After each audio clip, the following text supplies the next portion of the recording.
اور جہاں سے زمین کی بنانے کا آغاز ہوا، جہاں سے زمین کو دائیں بائیں شرقاً غرباً شمالاً جنوباً پھیلایا گیا، وہ بیت اللہ،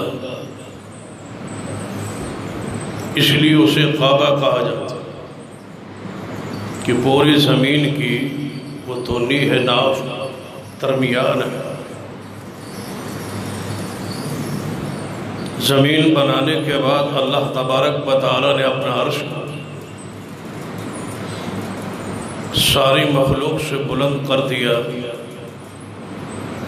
اور اس عرش پر جیسے اس کی شان کے لائق ہے وہ مستوی ہوا، بلند ہوا۔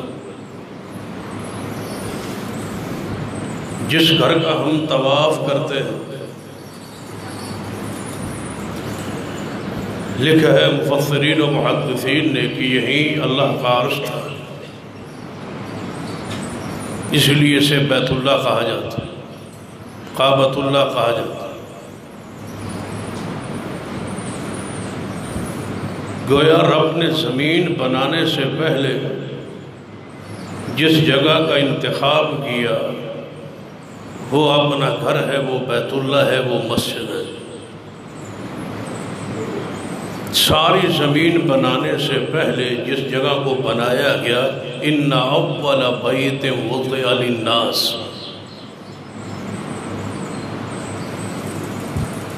اللہ نے انسانوں کی ہدایت کے لیے،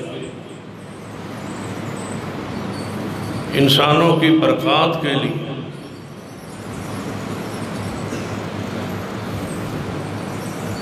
بیت اللہ کو اپنا گھر ٹھہرایا۔ گویا سب سے پہلے اللہ تبارک و تعالیٰ یہ واضح کرنا چاہتا ہے کہ ہدایت اور برکت جب بھی آپ کو نصیب ہوگی وہ اللہ کے گھر سے نصیب ہوگی۔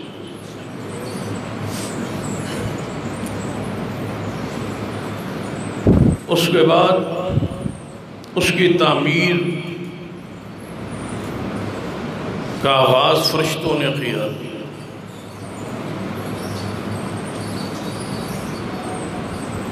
گویا تقرب اللہ کی طرف سے ہوا، جگہ کا تعین زمین میں مسجد کا، اور اس کو تعمیر اللہ کے فرشتوں نے کی۔ گویا یہ مسجد کی جگہ کا تعین عام عمل نہیں ہے، اس زمین پر سب سے پہلے مسجد کا تعین کس نے کیا؟ اللہ۔ اور پھر مسجد کی تعمیر جو ہے وہ بھی کوئی عام عمل نہیں، سب سے پہلے اس مسجد حرام کو، بیت اللہ کو تعمیر کس نے کیا؟ اللہ کے فرشتوں نے۔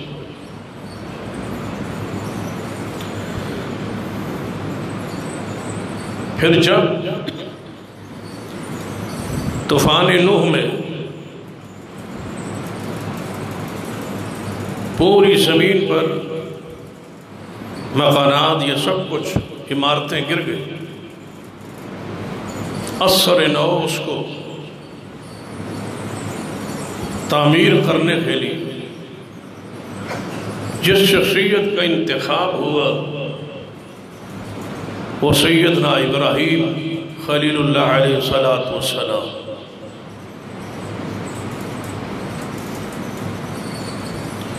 بڑے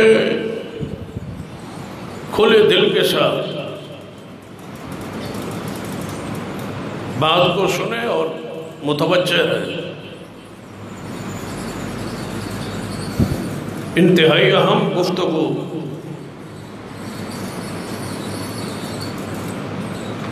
موجودہ حالات کی روشنی میں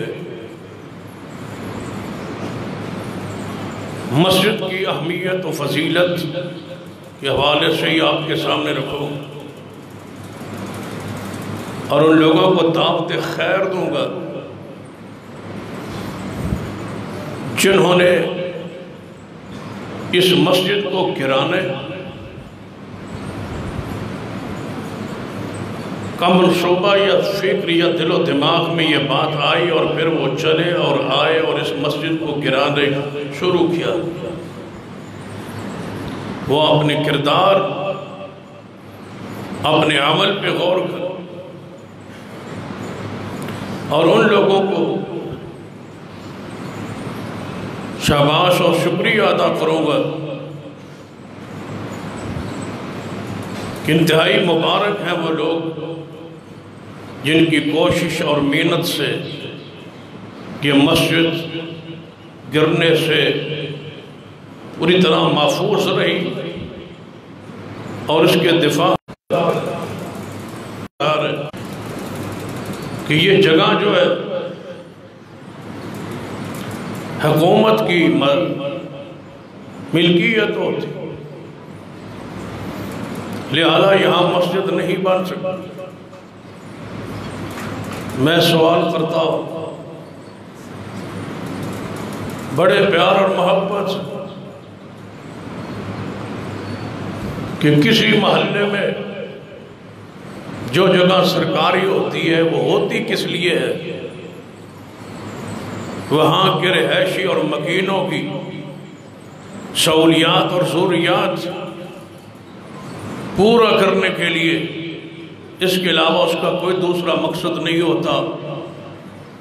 اگر داری میں شامل، فرائض میں شامل ہے، قرآنی نص موجود ہے، الذین مکناہم فی الارض قرار دیتا ہے، تو پہلی ذمہ داری کیا ہے؟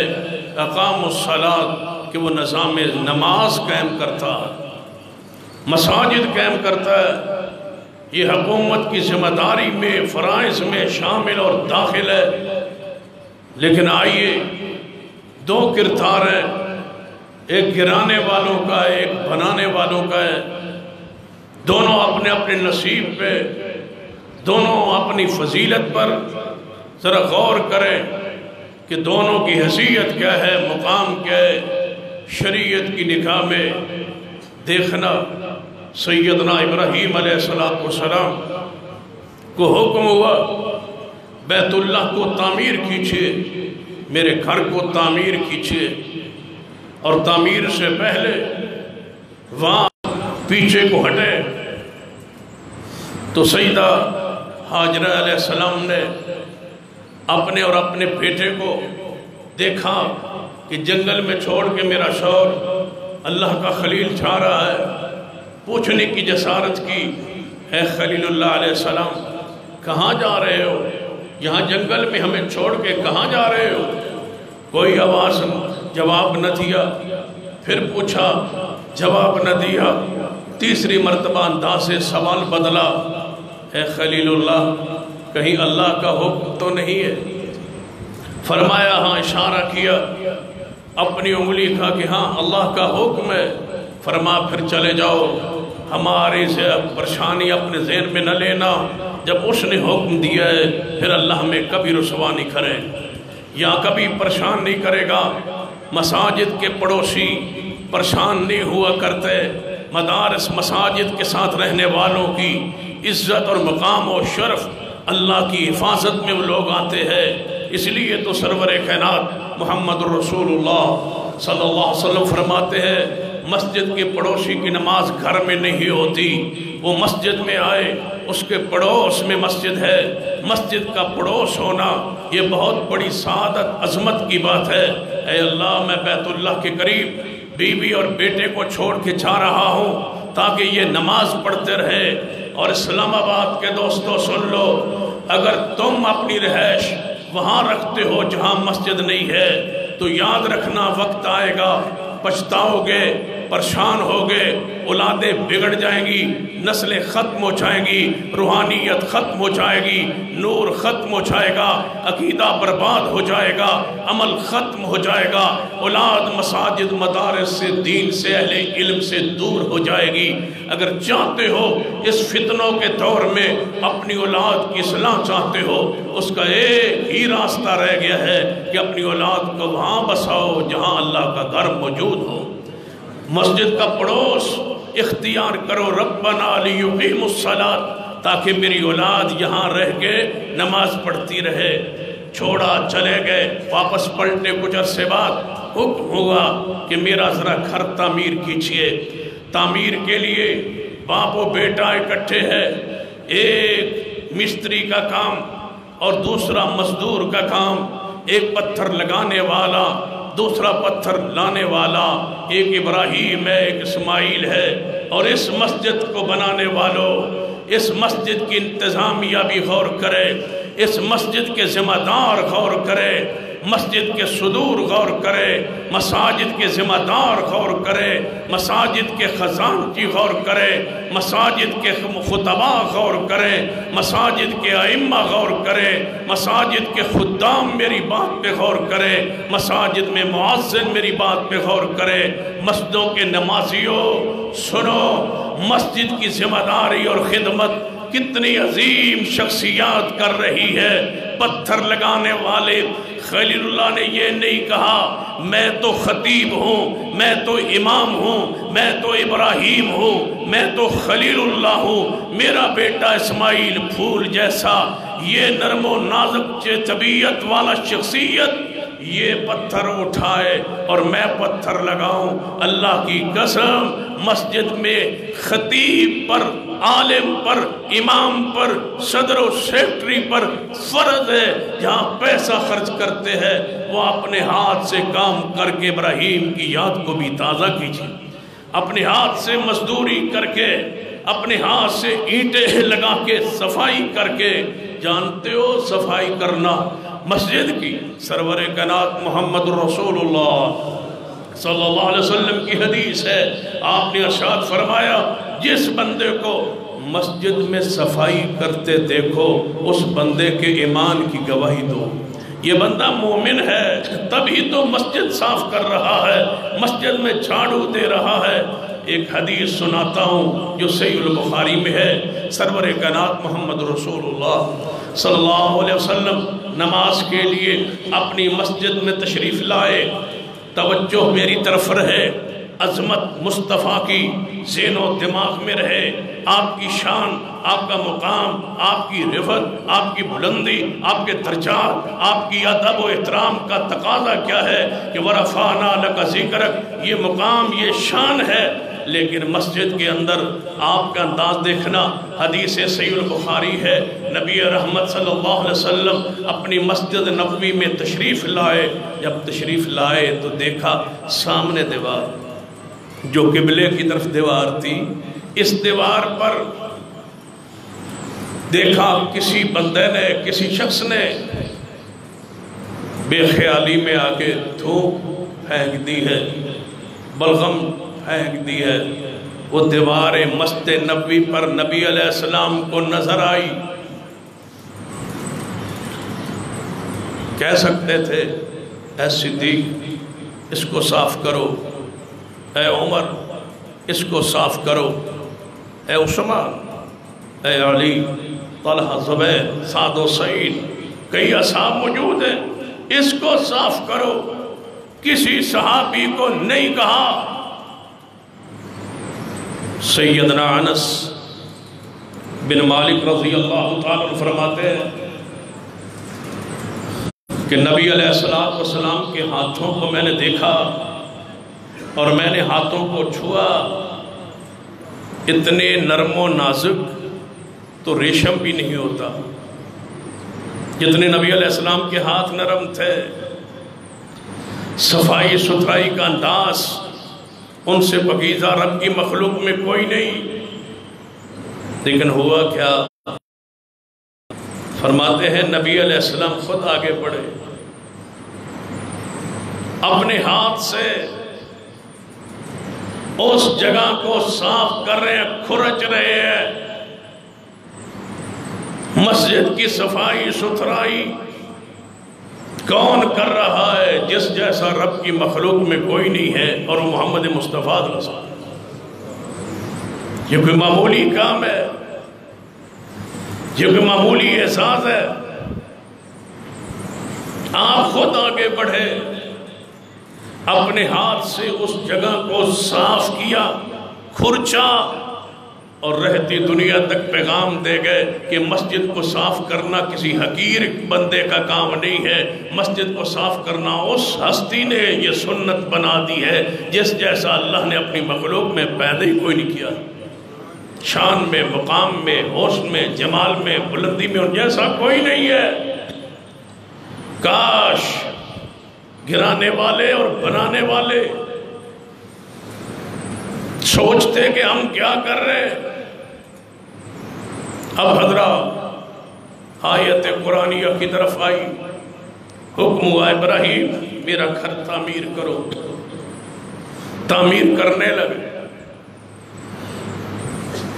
شاید اس مسجد کی روحانیت کو زمانہ سمجھ نہیں پایا، یا ہم اس کے درجے اور مقام کو سمجھا نہیں پائے، یا عوام کا قصور ہے یا ہمارا قصور ہے، آپ سمجھ نہیں پائے، ہم سمجھا نہیں سکے اس مسجد کا درجہ مقام اور شان کیا ہے۔ ابراہیم و خلیل کو حکم ہوا بناؤ، مزدور لا سکتے تھے، کوئی اور بندہ لا سکتے تھے، نہیں لایا، خود تعمیر شروع کی۔ اور جب تعمیر شروع کی تو مسجد بنانے والوں کا ذکر اس انداز میں قرآن نے کیا، وَإِذْ يَرْفَعُ إِبْرَاهِيمُ الْقَوَاعِدَ مِنَ الْبَيْتِ وَإِسْمَاعِيلُ، جب ابراہیم و اسماعیل علیہ السلام بیت اللہ کی دیواروں کو اٹھا رہے تھے، جب اٹھا رہے تھے، مزدور و مستری کا کام خود کر رہے تھے اور اٹھا رہے تھے اس کی بنیادوں کو، اس وقت خلیل اللہ علیہ السلام نے جو دعا کی، اس دعا پہ غور کیجئے، ربنا تقبل منا، ربنا تقبل منا انک انت السمیع العلیم۔ اے اللہ ہم تیرا گھر تعمیر کر رہے ہیں، اس محنت کو، اس کوشش کو قبول فرما لے۔ کیا مانا؟ جب مسجد بن رہی ہو، جب مسجد بنائی جا رہی ہو، اس وقت دعا کی ہوئی اللہ رد نہیں کرتا، ساتھ ساتھ دعا کرتے جائیں، اللہ اس محنت کوشش کو قبول کر لے۔ اگلی بات، یا اللہ یہ مسجد صرف بنتی رہے نہیں، ربنا وجعلنا مسلمین لک، اے اللہ دوسری دعا، ہم دونوں کو مسلمان بنا، مطیع و فرما بردار بنا مسجد رہے ہیں، فرمائے اللہ ہمیں نمازی بنا دے، صرف تعمیر ہی نہ کرے، نمازی بنا، اپنے لیے بردار بنا۔ ایک اور معنی کرنے لگا ہوں، ربنا وجعلنا مسلمین لک، اے اللہ ہمیں مسجد بنا رہے ہیں، ہمارے ہاتھ اور زبان سے کسی دوسرے کو تکلیف نہ ہو، ہمیں ایسا بنا۔ فرمایا کیا تھا کہ اے اللہ ہمیں، توجہ ہے آپ کی، کیا فرمایا تھا کہ اے اللہ ہمیں مسلمان بنا۔ مسلمان کون ہوتا ہے؟ المسلم من سلم المسلمون من لسان و ید، مسجد بنانے والے نرم دل ہوتے ہیں، مسجد بنانے والے مہمان نواز ہوتے ہیں، مسجد بنانے والے بااخلاق ہوتے ہیں، مسجدوں کے صدر، سیکرٹری، خزانچی، مسجدوں کے ذمہ دار، مسجدوں کے متولی، مسجد بنانے چلانے والے اپنے ہاتھ اور زبان سے کسی کو تکلیف نہیں دیتے۔ ربنا وجعلنا مسلمین لک، بنا دے اللہ اس مسجد کے ذریعے، ہماری اس تعمیر کے ذریعے، اس عمارت کے ذریعے، اس کی دعوت کے ذریعے کسی کو تکلیف نہ ہو۔ وَمِن ذُرِّيَّتِنَا أُمَّةً مُسْلِمَةً لَكَ، اے اللہ ایک ہماری اولاد میں سے ایک جماعت، ایک گروہ ہمیشہ اسلام پر، دین پر قائم رکھ، جو اس مسجد کو، بیت اللہ کو آباد رکھے۔ وَأَرِنَا مَنَاسِكَنَا وَتُبْ عَلَيْنَا إِنَّكَ أَنْتَ التَّوَّابُ الرَّحِيمُ۔ اے اللہ، اس بیت اللہ کے اندر عبادت کا جو طریقہ ہے وہ تو سمجھا دے، ہم اپنی مرضی سے عبادت کرنے والے نہیں ہیں۔ وَأَرِنَا مَنَاسِكَنَا، مسجد ہے تو نماز بھی ہو، نماز ہو تو رسول اللہ صلی اللہ علیہ وسلم کی سنت، آپ کے طریقے جیسی ہو۔ ربنا ارنا مناسکنا، اللہ اس بیت اللہ کے اندر عبادت کے طریقے ہمیں سمجھا دے۔ مسجد بنانا بھی فرض ہے اور مسجد کے اندر عبادت بھی فرض ہے، اور عبادت کے اندر طریقے مصطفیٰ بھی فرض۔ اور پھر دعا کی، بیٹھے پھر دعا کی، مسجد بنانے کے بعد دعا کہ یا اللہ مسجد کے لیے کوئی اے سی کا انتظام کر، نہیں قالین چاہیے، نہیں کیا چاہیے؟ ربنا وبعث فیہم رسولا منہم، اے اللہ میں تعمیر کر دی ہے، مجھے اس کا امام دے دے۔ ہم مسجد مضبوط بناتے ہیں، امام مضبوط نہیں رکھتے۔ جس کی آواز اچھی ہو اس کو مصلی پہ چڑھا دیتے ہیں، نہ علم دیکھتے ہیں، نہ تقوی دیکھتے ہیں، نہ اس کی الفاظ کو دیکھتے ہیں، نہ کردار کو دیکھتے ہیں، نہ اس کی حیثیت کو دیکھتے ہیں۔ بس مسجد میں بندہ آ گیا، بس آواز ٹھیک ہے، اس کو رکھ لو، ایمان صحیح ہے، عقیدہ صحیح ہے، پڑھا ہوا ہے، جانتا ہے، پہچانتا ہے، نہیں، یہ سنت ابراہیمی نہیں ہے۔ ابراہیم علیہ السلام کی سنت یہ ہے کہ مسجد بنانے کے بعد امام ایسا مانگو، کیسا؟ ربنا وبعث فیہم رسولا منہم یتلو علیہم آیاتک ویعلمہم الکتاب والحکمہ ویزکیہم انک انت العزیز الحکیم۔ اے اللہ مجھے امام دے دے اس بیت اللہ کی آبادی کے لیے، عالم دے جس جیسا عالم کوئی نہ ہو، ایسا رسول دے جس جیسا رسول کوئی نہ ہو، ایسا شخصیت عطا کر جو آ کے قصے سنائے نہیں، کہانیاں سنائے نہیں، جگتے سنائے نہیں، کتاب اور شعر و شاعری کرتا پھرے نہیں۔ یا اللہ ایسا رسول دے، ایسا امام دے جو ان لوگوں کے دلوں کو صاف و پاک کرے۔ اے اللہ ایسا امام دے وَيُعَلِّمُهُمُ الْكِتَابَ وَالْحِكْمَةَ، جو تیرے اس گھر میں قرآن کی آیات کی تلاوت کرے اور میرے اپنی کو بیان کرے۔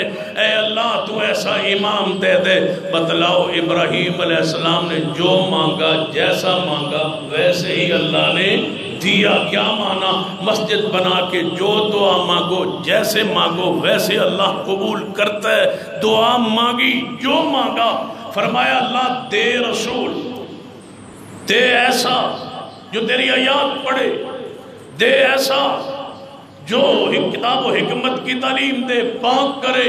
جب دعا قبول ہوئی اور ملا تو پھر قرآن لَقَدْ مَنَّ اللَّهُ عَلَى الْمُؤْمِنِينَ لَقَدْ مَنَّ اللَّهُ عَلَى الْمُؤْمِنِينَ إِذْ بَعَثَ فِيهِمْ رَسُولًا مِّنْ أَنفُسِهِمْ يَتْلُو عَلَيْهِمْ آيَاتِهِ وَيُزَكِّيهِمْ وَيُعَلِّمُهُمُ الْكِتَابَ وَالْحِكْمَةَ وَإِن كَانُوا مِن قَبْلُ لَفِي ضَلَالٍ مُبِينٍ۔ فرمایا جیسے مانگا تھا ویسے رب نے دیا۔ مساجد تعمیر کرنے کے بعد اللہ دعاؤں کو قبول کرتا ہے۔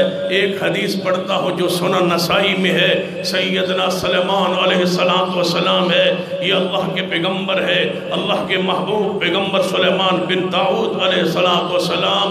وَلَلَمَّا بَنَا بَيْتَ الْمَقْدَسِ، سیدنا سلیمان بیت المقدس کو تعمیر کر رہے۔ جب تعمیر کر بیٹھے تو فرمایا میرے اللہ میں تجھ سے 3 دعائیں کرتا ہوں، کیونکہ میں نے تیرا گھر بنایا ہے نا، مسجد بنائی ہے، مسجد اقصی کو بنایا ہے، اب میں تجھ سے 3 دعائیں کرنا چاہتا ہوں، میرا حق ہے کہ تم میری دعا کو قبول کر۔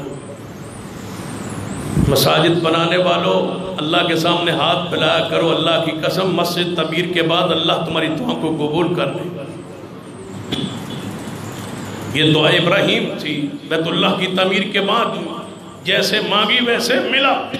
اب دوسرے پیغمبر کی دعا، سلیمان علیہ السلام بیت المقدس کو بنانے کے بعد دعا کے لیے ہاتھ اٹھائے اور 3 دعائیں مانگی۔ پہلی دعا فرماتے ہیں میرے اللہ بیت المقدس کو تعمیر کر دیا، میرا حق بنتا ہے تو میری دعا قبول کرے۔ میری پہلی دعا ہے اللہ میں جو فیصلہ کروں صحیح کروں، اللہ جب بھی کوئی میرے پاس فیصلہ آئے میں اس کا فیصلہ صحیح کروں، عدل پر، انصاف پر، ذرا برابر اس میں کوئی ایسی بات نہ ہو جو خلاف حق ہو، مجھے وہ فیصلے کی قوت دے جو صحیح فیصلہ ہو۔ یہ دعا کہاں ہے؟ سنن نسائی، صحیح حدیث ہے۔ پھر سلیمان علیہ السلام جو دعا کرتے تھے، جو دعا کرتے تھے قبول ہوتی تھی۔ دعا کیا کی کہ اے اللہ مجھے جو فیصلہ میرے پاس آئے اس کا میں فیصلہ صحیح کروں۔ 2 عورتیں، دونوں کے چھوٹے چھوٹے بچے، تاکہ آپ کو سمجھے کہ صرف مانگا ہی نہیں، جو مانگا ہے ملا ہے۔ دونوں نے اپنے اپنے بچے رکھے زمین پہ، کپڑے پہ لٹائے، اپنے خیال میں عورتیں ہوئی، بھیڑیا آیا ایک کے بچے کو اٹھا کے لے۔ بچے چھوٹے تھے، چند دن کے۔ اب دونوں عورتوں میں جھگڑا ہوا، ایک نے کہا یہ بچہ میرا ہے، دوسری نے کہا نہیں یہ میرا ہے۔ اختلاف ہوا، تیرا بچہ بھیڑیا لے گیا، میرا بچہ ہے، اس نے کہا نہیں میرا۔ کہتی ہیں آؤ داؤد علیہ السلام کے پاس فیصلہ کرواتے۔ داؤد علیہ السلام کے پاس جب یہ دونوں عورتیں آئیں، آپ نے دونوں کی بات سنی۔ ایک عمر میں بڑی تھی، دوسری عمر میں چھوٹی تھی۔ جو بڑی تھی نا وہ بڑی ہی تھی، زبان میں تھوڑی سی ہر لحاظ سے پختہ۔ اس نے بات ایسی پیش کی، کیس ایسا پیش کیا کہ داؤد علیہ السلام نے سمجھا کہ یہ بچہ اس عورت کا ہے۔ فرمایا تو لے جا، یہ تیرا ہے، تیرا کیس ہی بڑا مؤثر ہے۔ جب لے کے بچہ وہ باہر نکلا، آگے وہ شخصیت بیٹھی تھی جن کی دعا تھی اللہ جو میں تجھ سے دعا کرتا ہوں کہ اللہ جو فیصلہ کروں صحیح کروں۔ باہر نکلی، پوچھا تم اندر گئی تھی، تمہارا جھگڑا تھا، حل ہوا؟ جی بیٹا مجھے مل گیا، جس کا تھا وہ رو رہی، کہتا مجھے نہیں، وہ کہتی ہے مجھے نہیں ملا۔ فرمایا اگر میں فیصلہ کر دوں، فرمایا آپ کر دیں۔ سلیمان علیہ السلام نے دونوں کی بات کو سنا۔ فرمایا تو کہتی ہے میرا ہے، یہ کہتی ہے میرا ہے، بات تو تجھے بہت اچھا انداز ہے پیش کرنے کا، میرے باپ نے تیری بات سے متاثر ہو کے فیصلہ کر دیا ہے، لیکن میں فیصلے سے کچھ اختلاف ہے، اگر کہو تو میں فیصلہ کروں؟ جی کرو۔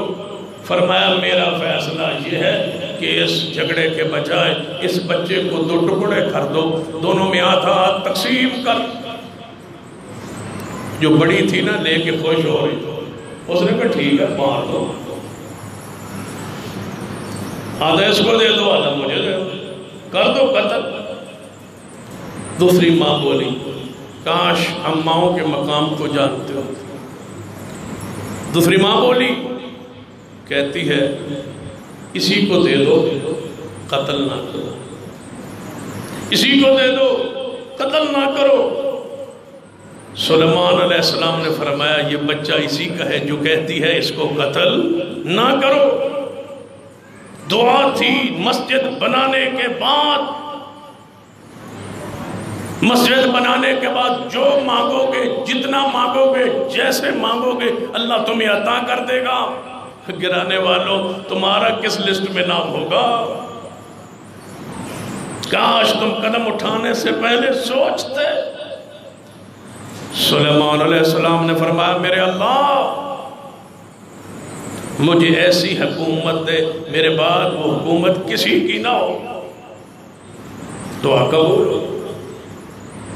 نبی علیہ السلام نماز پڑھ رہے تھے، سامنے ستون تھا، نماز پڑھ رہے، سامنے سے جن شیطان گزرا، نبی علیہ السلام اس کو پکڑنا چاہا. فرمایا میرے صحابہ میں نے اس کو پکڑنا چاہا، پکڑ کے میرا دل چاہتا تھا میں اس کو باندھ دوں. وہ میری نماز میں خیالات ادھر ادھر لے جانے کی کوشش کر رہا تھا، میں اس کو باندھنا چاہتا تھا لیکن اس لیے نہیں باندھا. مجھے سلیمان علیہ السلام کی دعا یاد آ گئی کہ میرے جیسی کسی کی حکومت نہ ہو. جن ان کے تابع تھے، کن کے تابع تھے؟ سلیمان علیہ السلام. اب تو آپ کو اسلام آباد بھی بہت سارے مل جائیں گے جن کے جن تابع. نبی علیہ السلام نے تو فرمایا کہ میں نہیں پکڑتا تاکہ دعائے سلیمان میں یہ خاص ہے ان کا کہ جن ان کے تابع تھے ان جیسی کسی کی حکومت نہیں ہوگی. جو کہتے ہیں میرے جنات تابع ہیں وہ آج بھی جھوٹ بولتا ہے، مکر کرتا ہے، امت کا مال کھاتا ہے، امت کو تباہ کرتا ہے، برباد کرتا ہے، امت کی عزتوں کو لوٹتا ہے اور کہتا ہے میرے پاس جنات ہیں، موکل ہیں اور بڑے پرانے جنات ہیں. سب کچھ جھوٹ بولتا ہے. رب کی زمین پر کوئی ایسا سلیمان علیہ السلام کے علاوہ آیا ہی نہیں جس کے جنات تابع ہو. یہ حکومت سلیمان پیغمبر کی ہے، یہ خاصہ سلیمان پیغمبر کا ہے. لیکن ایک فرق ضرور بیان کروں. سلیمان علیہ السلام کے جن تابع تھے، تابع ہو کے تابع تھے، تابع ہونے کی وجہ سے بات مانتے تھے.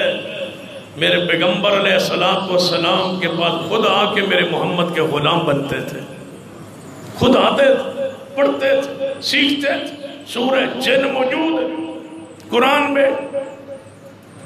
تابع ہونے کا، موکل ہونے کا کسی کا دعویٰ ہے تو وہ قرآن و سنت سے اس دعوے کو ثابت کرے. تیسری دعا بیت المقدس بنانے کے بعد تیسری دعا فرمایا میرے اللہ میں نے مسجد بنا دی، مسجد اقصی بنا دی. اے اللہ میں نے مسجد اقصی بنا دی، میں دعا کرتا ہوں جو اس مسجد کی طرف چل گیا. اے اللہ میں دعا کرتا ہوں میں نے مسجد اقصی بنا دی. اور یقیناً یہ حدیث پاک ایسی عظیم حدیث ہے جو آج تک آپ نے مسجد اقصی کی فضیلت میں یہ نہیں سنی ہوگی. سنن نسائی کی یہ حدیث ہے. سیدنا سلیمان دعا کر رہے ہیں، فرماتے ہیں میرے اللہ میں دعا کرتا ہوں یہ مسجد میں نے بنا دی. جو بندہ بھی ارادہ کر کے نیت کر کے خالص نماز پڑھنے کے لیے آئے، مسجد اقصی میں میری بنائی ہوئی مسجد میں نماز پڑھنے کے لیے آئے، جو ہی وہ نماز پڑھ کے مسجد سے باہر نکلے اس کو گناہوں سے ایسے صاف کر دے جیسے آج ماں کے پیٹ سے پیدا ہوا ہے. اللہ اس مسجد میں نماز پڑھنے والوں کو گناہوں کو صاف کر دے. یہاں تو نماز پڑھنے والوں کے گناہ صاف ہوتے تھے، تم نے مسجد کو گرا کے بتاؤ اپنے اعمال نامے میں لکھوایا کیا؟ لیکن اس طرح کیا سکتے ہو کہ یہ دب جائیں گے، یہ جھک جائیں گے. یہ سلسلہ انشاءاللہ یہ غیرت کا، یہ قوت کا انشاءاللہ جاری رہے. اور جب تک جماعت اعلان نہ کرے آپ ہر جمعے اسی ذوق شوق سے آتے رہیں گے انشاءاللہ. علماء کرام مختلف آتے رہیں گے، آپ کو خطابات سناتے رہیں گے. آپ جرت اور ہمت کے ساتھ مسلکی اور منہجی اسلام اور دین کی خدمت سمجھتے ہوئے آپ ہر جمعے انشاءاللہ اسی ذوق شوق کے ساتھ آتے رہیں گے انشاءاللہ. اپنی قوت جاگنے کا وقت. حالانکہ بڑے ساتھیوں نے بہت دفعہ کہا جمعے کا، لیکن میں نے جمعہ نہیں دیا آج تک، لیکن حضرت علامہ پروفیسر ساجد میر حفظ اللہ کا حکم ہوا کہ آپ نے جمعہ وہاں پڑھا تو میں حاضر ہو گیا، اور انشاءاللہ خطبہ کرام علماء کرام آگے بھی خطبات میں آتے رہیں گے انشاءاللہ، اور اس مسجد کے لیے انشاءاللہ جب بھی ہمیں آواز آئی انشاءاللہ ہم پیچھے نہیں ہٹیں گے۔ حدیث پاک کو سن لیں، خضر سلیمان علیہ السلام کی دعا، اور بتایا مساجد کی حیثیت اور مقام کیا ہے۔ میرے اور آپ کے پیر و مرشد جناب محمد صلی اللہ علیہ وسلم جامع ترمذی کی حدیث ہے، ابن عباس رضی اللہ عنہ راوی ہیں، فرماتے ہیں نبی علیہ السلام فرماتے ہیں میں نے خواب میں اپنے اللہ کو دیکھا، خواب میں رأیت فی المنام، میں نے اللہ کو ایسی صورت پیاری میں دیکھا، بہت زیادہ خوبصورت۔ جب محمد مصطفیٰ کہیں بہت زیادہ خوبصورت، بتلاؤ وہ کتنا خوبصورت ہوگا۔ اللہ کو دیکھا، اہل سنہ کا اجماع ہے اس بات پر، محدثین کا، کہ دنیاوی آنکھ سے کسی نے رب کو دیکھا نہیں، اہل ایمان جنت میں دیکھیں گے، خواب میں دل کی آنکھ کے ساتھ محمد مصطفیٰ نے اپنے رب کو دیکھا۔ یہ جامع ترمذی کی حدیث فرماتے ہیں جب میں نے رب کو بڑی خوبصورت صورت میں دیکھا تو اللہ تعالیٰ نے پوچھا اے محمد صلی اللہ علیہ وسلم، آپ کو ملائے اعلیٰ میں مقرب ترین بڑے فرشتوں میں جو ثواب و نیکیاں اجر لکھتے ہیں، کچھ آوازیں آ رہی، آپس میں باس مباحثے، کچھ جھگڑے کی آوازیں آ رہی۔ نبی علیہ السلام نے فرمایا میرے اللہ مجھے کوئی آواز نہیں آ رہی۔ نبی علیہ السلام نے فرمایا جب میں نے کہا کہ مجھے کوئی آواز نہیں آ رہی تو اللہ نے اپنا ہاتھ میرے دو کندھوں کے درمیان رکھا اور میرا دل ٹھنڈا ہو گیا، پرسکون ہو۔ جب کندھا مصطفیٰ کا ہو، ہاتھ رب کا، میرا دل ٹھنڈا ہو گیا۔ جب ٹھنڈا ہوا نا تو مجھے زمین و آسمان کی ساری چیزیں نظر آنے لگی۔ اب رب نے پوچھا ہے محمد صلی اللہ علیہ وسلم اب سناؤ کچھ آوازیں آ رہی؟ فرمایا ہاں یا اللہ آوازیں آ رہی ہیں، کفارات لکھے جا رہے، کفارات لکھے جا رہے، لکھنے کی آوازیں آ رہی ہیں، فرشتے جھگڑ رہے ہیں۔ ایک فرشتہ کہتا ہے یہ ثواب میں لکھوں گا، دوسرا کہتا ہے یہ میں لکھوں گا، تیسرا کہتا ہے میں لکھوں گا، میں اتنا لکھوں گا، دوسرا کہتا ہے میں اتنا لکھوں گا۔ کفارات میں کچھ اعمال ایسے جن کو لکھنے میں فرشتے جھگڑ رہے۔ فرمایا کس میں؟ فرمایا کفارات میں فرشتے کہہ رہے ہیں کہ جو نماز پڑھنے کے بعد مسجد میں بیٹھا ہے اس کا ثواب ہم لکھیں گے، دوسرا کہتا ہے نہیں ہم لکھیں گے، تیسرا کہتا ہے نہیں میں لکھوں گا، چوتھا کہتا ہے میں لکھوں گا۔ جھگڑتے ہیں ان لوگوں کا ثواب لکھتے کے لیے جو مسجد میں نماز پڑھ کے بیٹھے، انتظار ہے چلو آئے ہیں تو عصر پڑھ کے جائیں، آئے ہیں تو چلو مغرب پڑھ کے جائیں، آئے ہیں تو چلو عشاء پڑھ کے جائیں۔ جھگڑ رہے ہیں فرشتے اس کا ثواب میں لکھوں گا۔ اور دوسرا فرمایا جو بندہ مسجد کی طرف پیدل چل کے آ رہا ہے فرشتے بھی میں لکھوں گا، دوسرا کہتا ہے میں لکھوں گا، تیسرا وہ شخص جو نہ چاہتے ہوئے سردی کے اندر ٹھنڈا پانی، گرمی کے اندر گرم پانی ہے وضو کے لیے، نہ چاہتے ہوئے سوار کے وضو کرتا ہے، فرشتے جھگڑتے ہیں اس کا ثواب ہم لکھیں گے، دوسرا کہتا ہے میں لکھوں گا۔ اور یا اللہ کچھ درجات پر بحث ہو رہی ہے، جن کے درجے بلند ہوتے ہیں وہ کون ہے؟ فرمایا جو سلام پھیلائے، جو دوسروں کی دعوت کرے، جو رات کو دنیا سو رہی ہو جاگ کے نماز پڑھے تہجد، اس کے درجات کتنے بلند ہونے ہیں. فرشتے جھگڑ رہے ہیں, کہتے ہیں میں لکھوں, دوسرا کہتا ہے میں لکھوں. اللہ پاک نے فرمایا محمد صلی اللہ علیہ وسلم, یہ خواب رسول ہے, اے محمد صلی اللہ علیہ وسلم یہ کفارات, یہ گناہوں کا مٹنا, یہ ساری فضیلتیں کس کے ساتھ ہیں؟ مسجد کے ساتھ. فرمایا محمد صلی اللہ علیہ وسلم ایک دعا میں آپ کو سکھاتا ہوں, وہ نماز میں پڑھا کرو. خواب کس کی ہو؟ محمد مصطفیٰ کی. سکھلانے والا کون ہو؟ اللہ. فرمایا یہ دعا پڑھا کرو, اللہم انی اسألک فعل الخیرات و ترک المنکرات و حب المساکین. اے اللہ میں تجھے اچھے کام کرنے کی سوال کرتا ہوں, مجھے توفیق دے میں اچھے کام کروں. اے اللہ مجھے توفیق دے میں برے کاموں سے رک جاؤں. اے اللہ مجھے توفیق دے میں مسکینوں کے ساتھ محبت کروں.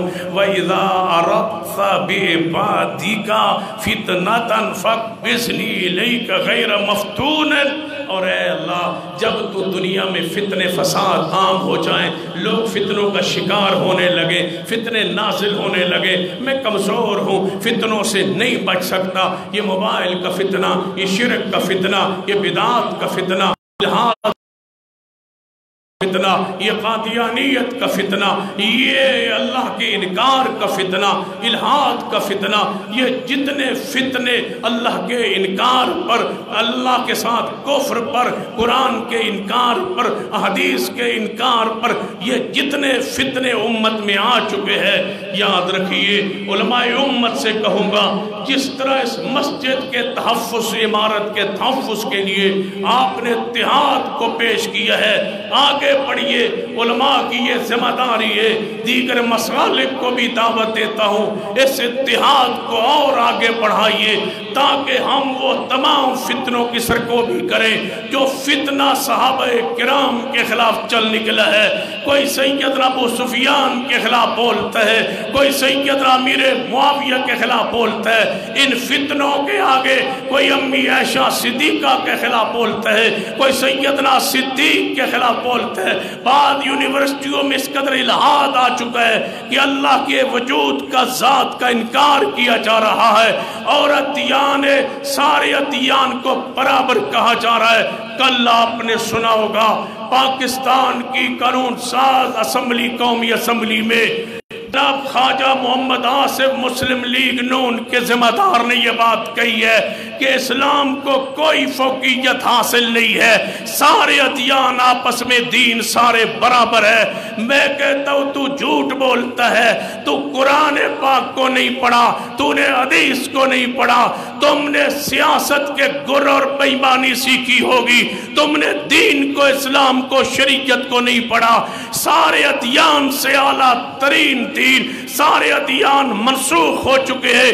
اس پر امت کا اجماع ہے, یہودیت ہو, عیسائیت ہو, سارے دین جو ہے منسوخ ہو چکے ہیں. سارے انبیاء پر لازم تھا, تم نے نہیں پڑھا. وَإِذَا أَخَذَ اللَّهُ مِيثَاقَ النَّبِيِّينَ لَمَا آتَيْتُكُم مِّن كِتَابٍ وَحِكْمَةٍ ثُمَّ جَاءَكُمْ رَسُولٌ مُصَدِّقٌ لِّمَا مَعَكُمْ لَتُؤْمِنُنَّ بِهِ وَلَتَنصُرُنَّهُ. تم نے مسلم کی حدیث کو نہیں پڑھا. اس وقت تک کوئی شخص جنت میں نہیں جا سکتا جب تک مجھ پہ ایمان نہ لائے. جس یہودی عیسائی کے کان میں میری نبوت کی آواز پہنچائے, وہ مجھ پر ایمان نہ لائے, وہ جہنم میں جائے گا. کیا تم نے قرآن کی اس آیت کو نہیں پڑھا؟ هو الذي ارسل رسوله بالهدى ودين الحق ليظهره على الدين كله. کھول کے کان سن لو ہماری بات.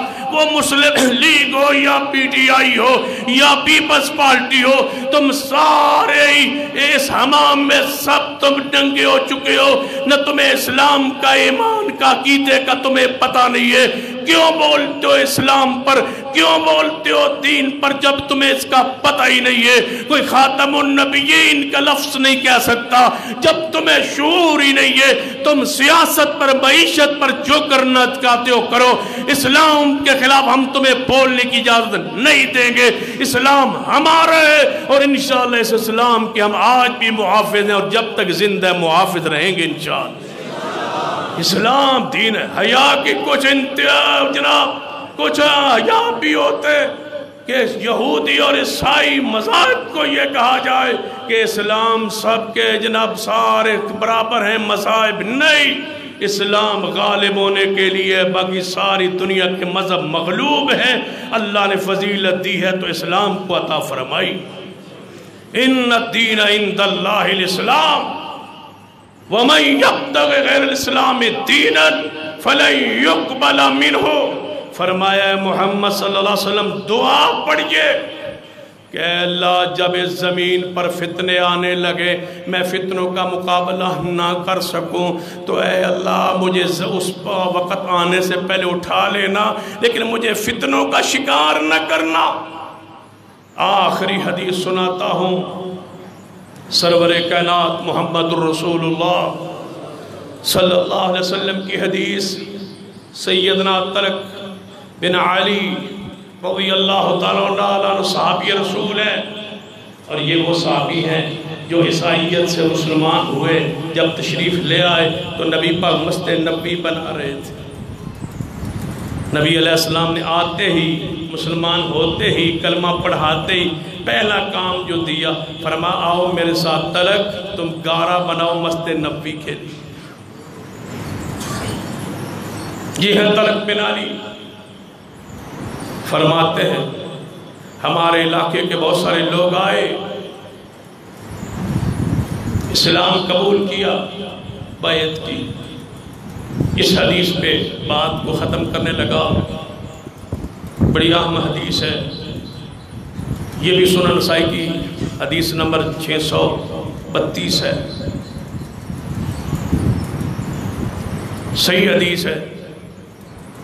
طلق بن علی رضی اللہ عنہ فرماتے ہیں ہمارے علاقے کے لوگ، پہلے میں آیا تھا پھر وہ آئے، نبی علیہ السلام کی بیعت، اسلام قبول کیا، نبی علیہ السلام کے پاس رہے، نمازیں سیکھی، نمازیں پڑھی، فرمان لگے یا رسول اللہ صلی اللہ علیہ وسلم ہم واپس جانا چاہتے ہیں۔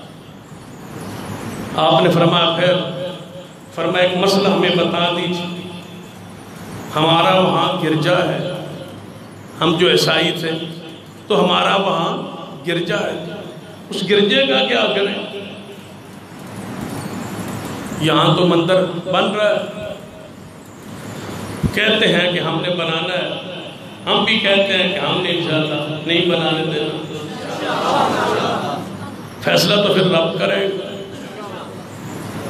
تم کہتے ہو بنانا ہے، ہم کہتے ہیں ہم نے نہیں بنانے دینا۔ کبھی تم کہا کرتا تھے کہ بغاوت کر دو، سول نافرمانی کر دو، بل نہ دو، ٹیکس نہ دو پہلی حکومت کو، اب ہم بھی کہیں گے پھر کہ ہم بھی سول نافرمانی شروع کر دیں کہ ہم مندر نہیں بنانے دیں گے، نہیں بننا چاہیے۔ یہ صحابہ کرام فرماتے ہیں یا رسول اللہ ہم عیسائی سے مسلمان ہو گئے، ہمارا گرجا ہے، واپس جا رہے، گرجے کا کیا کرے؟ نبی علیہ السلام نے فرمایا جا کے جاتے ہی نہ توڑ دو، گرجا توڑ دو۔ یا رسول اللہ پھر فرمایا وہاں مسجد بنا دو، گرجا توڑ کے کیا بناؤ؟ ہندوؤں نے بابری مسجد کو گرا کے مندر بنانا شروع کیا، ہم نے مسجد گرا کے ہم نے بھی مندر بنانا شروع کیا، کیسے برابر ہو؟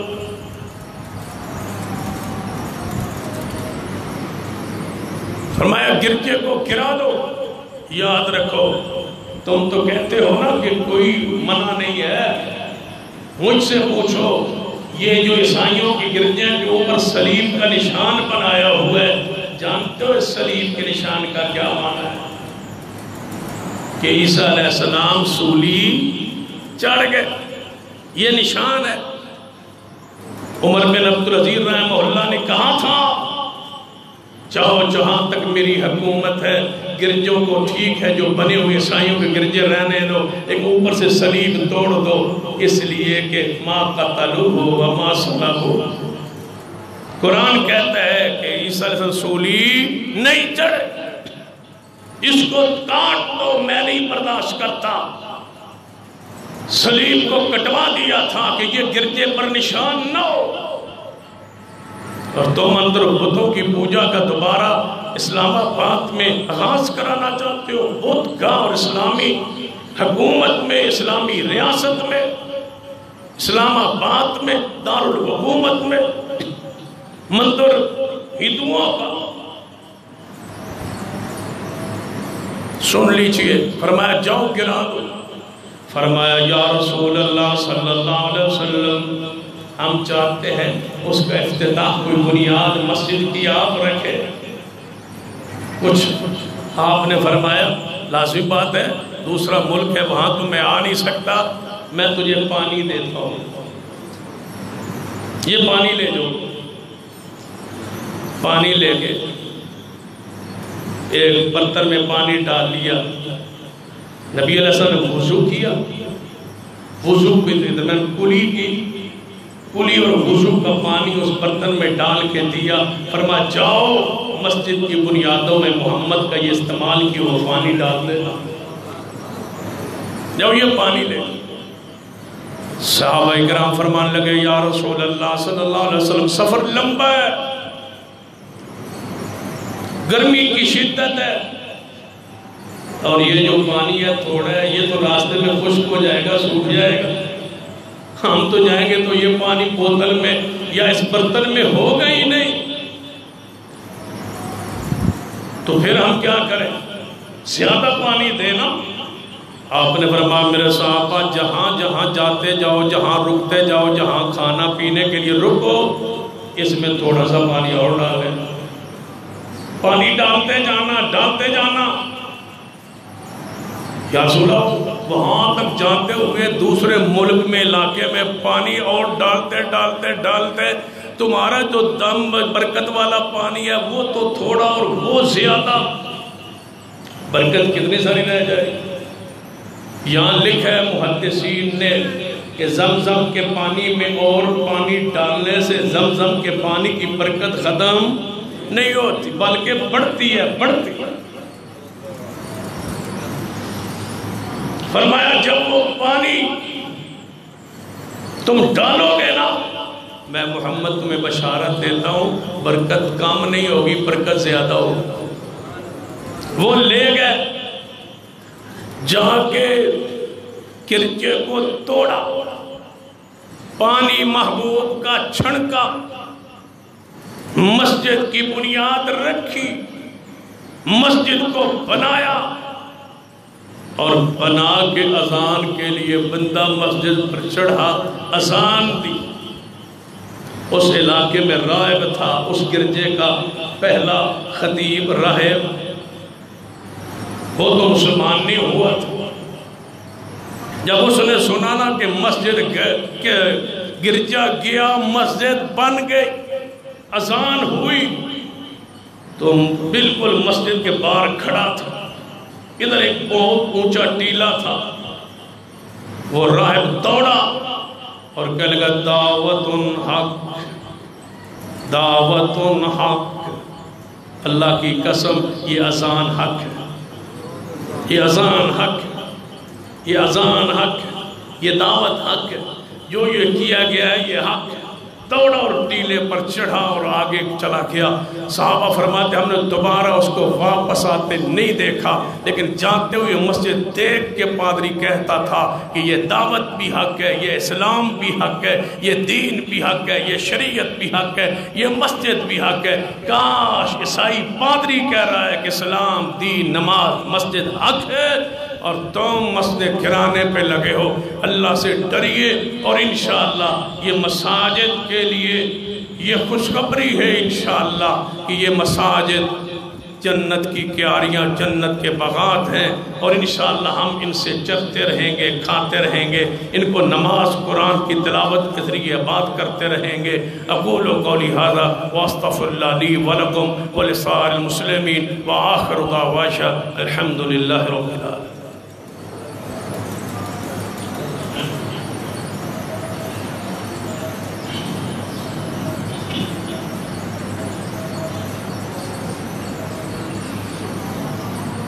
حضرات حدیث ہے من بنا للہ مسجدا بنا اللہ لہ بیتا فی الجنہ، جو اللہ کے لیے مسجد بناتا ہے اللہ اس کے لیے جنت میں محل بناتا ہے۔ دوسری حدیث میں ہے جو چڑیا یا کبوتر فاختہ کے گھونسلے کے برابر مسجد بناتا ہے اللہ اس کا بھی جنت میں گھر بناتا ہے۔ تو اس کا کیا معنی ہے فاختہ کا اور چڑیا کا؟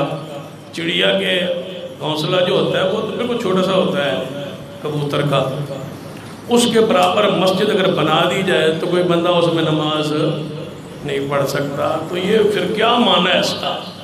محدثین نے ایک معنی یہ کیا ہے کہ چھوٹا سا چھوٹا بھی اللہ کا گھر بنا دے، چھوٹی چھوٹی مسجد بنا دے جہاں 3 بندے کھڑے ہو سکتے ہو، 2 بندے اور ایک نمازی کا امام، تب بھی یہی ثواب ہے۔ اور بعض محدثین یہ لکھا ہے کہ جو فاختہ کا کبوتر کا گھونسلہ ہے نا، اس کو اگر ناپ لے تو یہ 1 اینٹ اس میں کھڑی ہو سکتی ہے، 1 اینٹ اس میں کھڑی ہو سکتی ہے۔